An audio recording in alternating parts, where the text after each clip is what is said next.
ভারতবর্ষের বহুত্ববাদ, সেটাকে স্বাধীনভাবে এনজয় করার অধিকার ভারতবর্ষের সংবিধান। টাইম আপনি যদি সবকিছু করতে যান, তাহলে যে এই যে সোশ্যাল যে বন্ডিংটা, সেটা ভারসাম্যটা নষ্ট হতে পারে।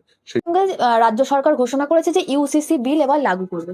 দেখুন, এখনো তো বিলটা আসেনি, বিলটা আসুক তো তখন বলা যাবে। দেখুন, ইউসিসি আমাদের সংবিধানে ডাইরেক্টিভ প্রিন্সিপাল অফ স্টেট পলিসিতে বলা আছে, কিন্তু আমাদের সংবিধানে দেখবেন যে আর্টিকেলে এই কথাটি বলা আছে ইউসিসি, তার আগের আর্টিকেলে দেখবেন বলা আছে এগ্রিকালচার লেবার,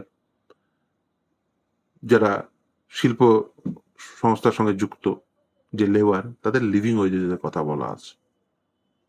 তাহলে এখনো পর্যন্ত আমরা এগ্রিকালচার লেবার থেকে শুরু করে ইন্ডাস্ট্রিয়াল লেবার, যাদের আমরা ন্যূনতম যে লিভিং ওয়েজেস সেটা এনশিওর করতে পারিনি, তাদের লিভিং স্ট্যান্ডার্ডগুলো এনশিওর করতে পারেনি, শিক্ষা, স্বাস্থ্য এখনো পর্যন্ত সকলের জন্য এনশিওর করতে পারেনি। 6 থেকে 14 বছর বয়স্ক প্রতিটি শিশুকে সমমানের শিক্ষা দিতে হবে। আজকে কি সম্ভব হয়েছে? আমরা রাষ্ট্র হিসেবে ব্যর্থ করে হয়েছি। দেখুন, এই যে শিক্ষার অধিকার, আমরা সহজেই বলে ফেলি শিক্ষার অধিকার মানে, সুপ্রিম কোর্ট বলছে যে শিক্ষার অধিকার মানে রাষ্ট্রকে বাধ্যতামূলকভাবে প্রতিটি শিশুকে সমমানের সমগুণ সম্পন্ন শিক্ষা দিতে হবে, কোয়ালিটি এডুকেশন।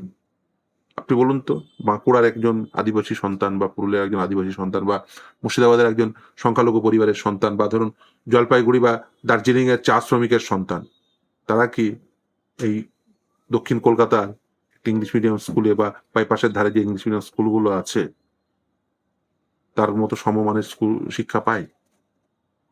তাদের কম্পিটিশন কি এক হবে? তাহলে রাষ্ট্র সংবিধান সংশোধন নিয়ে এসে বলছে যে 6 থেকে 14 বছর বয়স্ক সমস্ত শিশুকে বাধ্যতামূলকভাবে শিক্ষা প্রদান করতে হবে, এলিমেন্টারি এডুকেশন। সেটা ব্যর্থ হচ্ছে। দেখুন, আমাদের দেশে বহুত্ববাদ রয়েছে, সেখানে ধর্মগত বহুত্ববাদ রয়েছে, বিভিন্ন মানুষ তারা বিভিন্ন ধর্ম পালন করেন, বিভিন্ন পোশাক পরিচ্ছদ পরেন, বিভিন্ন খাবার খান। আমাদের দেশে কিন্তু ইউনিফর্মিটি অর্থাৎ একই রকমতা, এটা কিন্তু আমাদের দেশের যে বাইন্ডিং ফ্যাক্টর সেটাকে লুজ করবে। আমাদের দেশের বাইন্ডিং ফ্যাক্টর কি? ভারতবর্ষে বহুত্ববাদ। আপনি আমাদের দেশে গানের কথা ভাবুন, এই বাংলারই গানের ভ্যারিয়েশনের কথা ভাবুন, বাউল থেকে শুরু করে ভাটিয়ালি। আপনি কেউ রবীন্দ্রসঙ্গীত পছন্দ করে, কেউ নজরুল গীতি। আপনি গান থেকে শুরু করে, নাচ থেকে শুরু করে, খাবার দাবার থেকে শুরু করে, পোশাক পরিচ্ছদ থেকে শুরু করে, ভাষা থেকে শুরু করে, আপনি বাংলা ভাষায় আমারে গাড়িয়ায় ওয়ারে পোলারে ঝাপা ঝনেটে, আপনি বলুন এর মানে কি?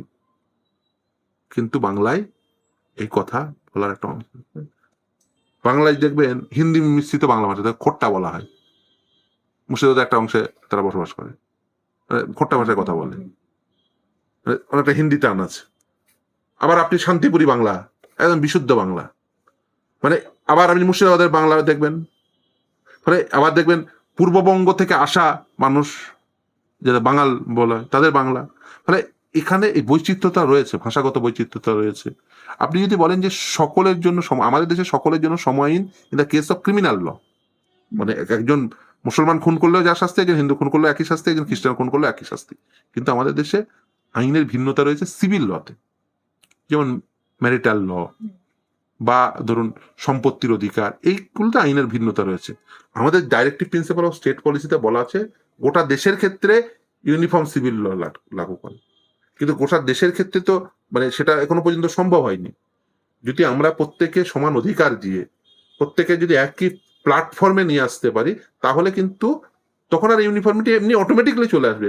এখনো কিন্তু আমাদের মধ্যে যে মানে একই সিভিল ল নেই তা কিন্তু নয়।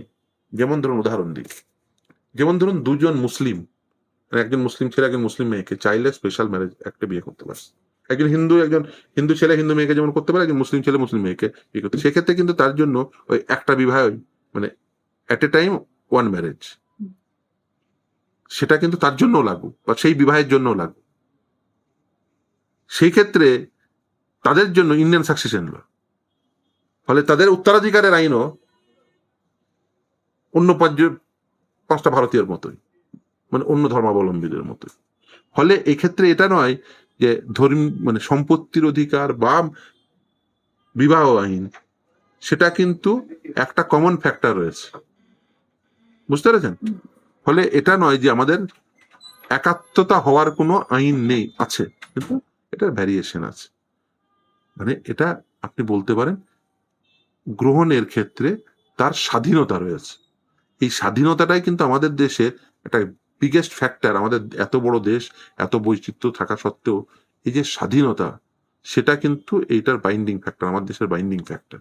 কারণ আমার দেশ যখন স্বাধীন হয়েছিল, তারপরে বিশ্বজনীন বহু পণ্ডিত তারা কিন্তু চেয়েছিলেন যে এই দেশটার মধ্যে এত বৈচিত্র্যতা রয়েছে, তারপরেও এই দেশটা কিভাবে টিকে, মানে আদৌ টিকে থাকবে কিনা, এরকম কিন্তু তাদের মাইন্ডে ছিল। দেখবেন আপনি প্রতিটি দেশ, সেই দেশের একাত্মতার পিছনে একটা ফ্যাক্টর থাকে। যেমন ধরুন পাকিস্তানের ধর্ম হচ্ছে ফ্যাক্টর, আমেরিকায় ভাষা হচ্ছে ফ্যাক্টর, বাংলাদেশে ভাষা হচ্ছে ফ্যাক্টর, বাংলা ভাষা। ফলে প্রতিটি দেশে এক একটা ফ্যাক্টর থাকে। কিন্তু ভারতবর্ষ এমন একটি ইউনিক রাষ্ট্র, ভারতবর্ষ একটি ইউনিক দেশ, যে দেশের কোনো কমন ফ্যাক্টর না থাকা সত্ত্বেও সবাই কিন্তু একাত্মতা বোধ করে। কেন? তার কারণ ভারতবর্ষের বহুত্ববাদ, সেটাকে স্বাধীনভাবে এনজয় করার অধিকার ভারতবর্ষের সংবিধান দিয়েছে। এবং ভারতবর্ষের সংবিধান দেখবেন এই যে পার্ট থ্রিতে দেখবেন সবকিছু নেগেটিভ ওয়েতে লেখা হয়। কেন লেখা হয়?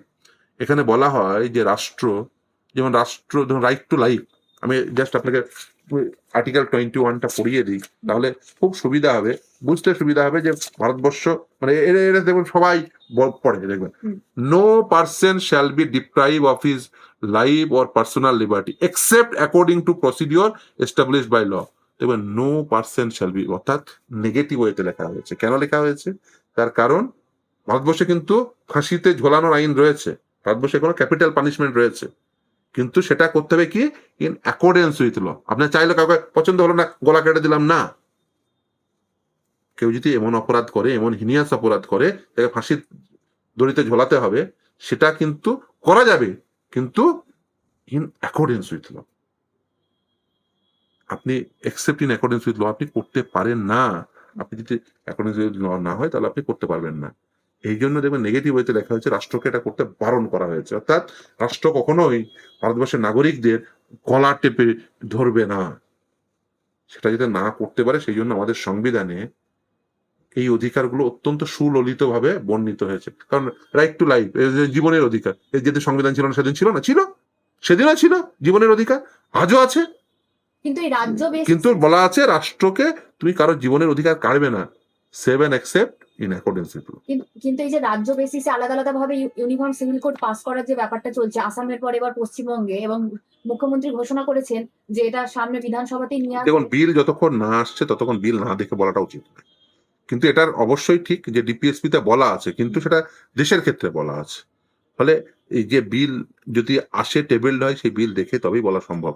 কিন্তু আমাদের দেশের মানে প্রথমে যেটা অ্যাচিভ করা উচিত, যেমন ইন্ডাস্ট্রিয়াল ওয়ার্কার, এগ্রিকালচার ওয়ার্কার, তাদের জন্য লিভিং ওয়েজেস, এটা তো ডিপিএসপি তে বলা আছে। আমি চাইবো আমার দেশে সেগুলো আগে এনশিওর হোক। সংবিধানে বলা আছে, কিন্তু বলা আছে দেশের ক্ষেত্রে, কিন্তু সেটা অ্যাচিভ করতে গেলে তো একটা সকলকে সমান একই পেডিস্টালে আনতে হয়। ফলে না হলে কি হয়, আপনি যদি অ্যাট এ টাইম জার্কিং করেন না, মানে সব থেকে বেশি জার্কিং হয়ে গেলে না, তাহলে এই যে বন্ডিংটা এটা দুর্বল হয়ে যায়। বন্ডিংটা আমাদের লক্ষ্য হওয়া উচিত। যেমন আইনের একটা তো মিনিমাম একটা লক্ষ্য থাকে, আইনের একটা লক্ষ্য আছে, এম এন অবজেক্ট আছে। আইনের এম এন অবজেক্ট কি? আইনের এম এন অবজেক্ট হচ্ছে মিনিমাইজেশন অফ সোশ্যাল ফ্রিকশন। অর্থাৎ মানুষ থাকলে মানুষে ফ্রিকশন থাকবে, তাদের মধ্যে দ্বন্দ্ব থাকবে, সেটাকে মিনিমাইজ করাটাই হচ্ছে আইনের লক্ষ্য, সেটা ম্যাক্সিমাইজ করা না। ফলে আপনাকে যদি মানে অ্যাট এ টাইম একটা মানুষকে, মানে আমাদের তো তখনই তো আমাদের যখন আমাদের দেশে আমরা সংবিধান রচনা হলো, তখনই তো চাইলেই তো আমরা ওটাকে ডিপিএসপি তে না রেখে আমরা তো পার্ট 3 রাখতে পারতাম, যে হ্যাঁ সকলের জন্য সিভিল ল এক। কিন্তু কেন রাখা হয়নি?